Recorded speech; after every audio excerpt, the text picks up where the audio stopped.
Katatapos lang yung pag-search natin sa isang barangay captain, which yielded negative result po. Yung sa search warrant natin is violation of 10591, yung illegal possession of firearms and ammunitions ang in-implement natin dito sa kay barangay captain po.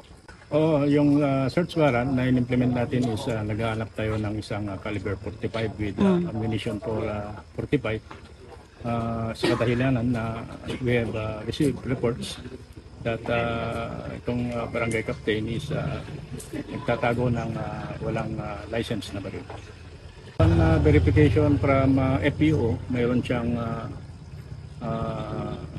LTAP, yung license to own and possess firearm, but wala po siyang license firearms po.